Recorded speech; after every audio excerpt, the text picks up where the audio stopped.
যে ব্যক্তি সর্বদাই মিথ্যা কথা বলে, মিথ্যা কথা বলতে বলতে আল্লাহ তাআলার কাছে ওই ব্যক্তি মিথ্যাবাদী হিসেবে পরিণত হয়ে যায়। মিথ্যা বলাকে আল্লাহ রাব্বুল আলামিন হারাম করেছেন, যে কখনোই কারোর সাথে কোনো বিষয়ে মিথ্যা কথা উচ্চারণ করা যাবে।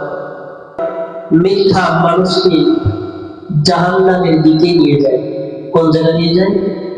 জাহান্নামের দিকে নিয়ে যায়। তাহলে মিথ্যা মানুষকে কোন জায়গায় নিয়ে যায়? জাহান্নামের দিকে নিয়ে যায়।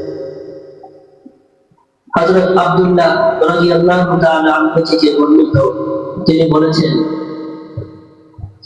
রাসূলুল্লাহ সাল্লাল্লাহু আলাইহি ওয়াসাল্লাম বলেছেন, ইন্নাস সিদকা ইয়াহদি ইলাল বিররি, যে সত্য কথা মানুষকে নেকির দিকে পরিচালিত করে।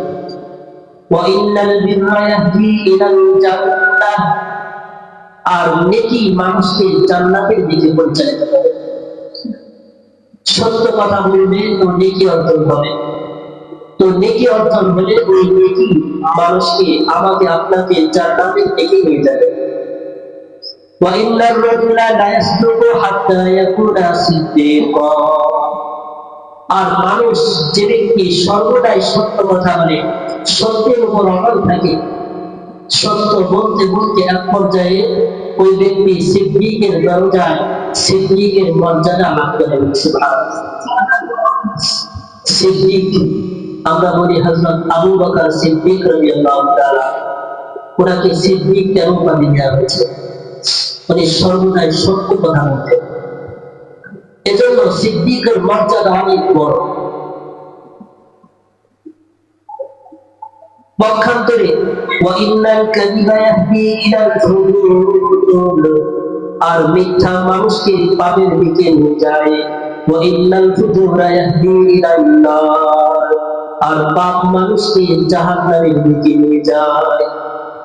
মিথ্যা কথা বলবে তো পাপ হবে, গুনাহ হবে, আর এই গুনাহ আমাকে আপনাকে জাহান্নামের দিকে নিয়ে যাবে।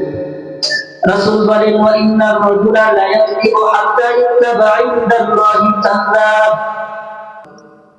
মিথ্যাবাদী এটা অনেক বড় গুনাহ। এজন্য মিথ্যা কথা থেকে আমাদেরকে বেঁচে থাকতে হবে। 2 নাম্বার, নবীজি সাল্লাল্লাহু আলাইহি ওয়াসাল্লামের কাছে মিথ্যা বলা সবথেকে অপছন্দনীয় কাজ ছিল। হযরত আয়েশা সিদ্দিকা রাদিয়াল্লাহু তাআলা বলতেছেন, قالت ما كان خلق أبغض إلى رسول الله صلى الله عليه وسلم من الكذب। হযরত আয়েশা সিদ্দিকা রাদিয়াল্লাহু তাআলা বলেন, তিনি বলতেছেন, মিথ্যা হতে অধিক ঘৃণিত চরিত্র রাসূলের কাছে আর কোনো কিছুই ছিল না। মিথ্যা বলা এটা রাসূলের কাছে সব থেকে ঘৃণিত কাজ, ঘৃণিত চরিত্রের কাজ ছিল।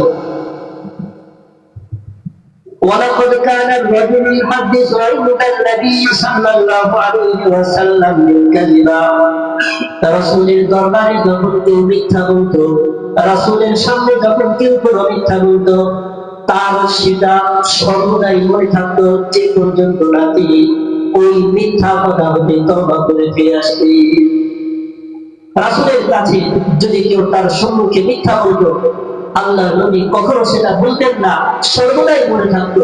তবে যদি ওই ব্যক্তি আল্লাহর কাছে তওবা করে সেই মিথ্যা কথা থেকে ফিরে আসতো, তাহলে রাসূল সেটা মনে রাখতেন না।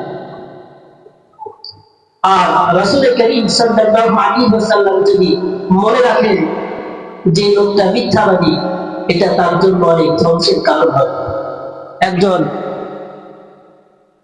একজন ছাত্র যদি মিথ্যা বলে, তো ওই ছাত্রটা যত সময় উস্তাদের সম্মুখে থাকে, তখন উস্তাদের একটা সময় কিন্তু মনে পড়ে যায় এ তো কথায় কথায় মিথ্যা বলে। তো এই জন্য আর ওই ব্যক্তি, ওই ছাত্র যদি উস্তাদের কাছে মাপ চেয়ে সেটাকে ঠিক করে নিতে পারে, তাহলে ওটা উস্তাদ ভুলে যাবে। কিন্তু যদি কথায় কথায় মিথ্যা বলতে থাকে, তাহলে তার প্রতি একটা অন্যরকম দৃষ্টি পড়বে। আর রাসূলের দৃষ্টি যদি একজনের উপর পড়ে যে ও সর্বদাই মিথ্যা বলে, এটা তার জন্য ধ্বংসের কারণ হবে।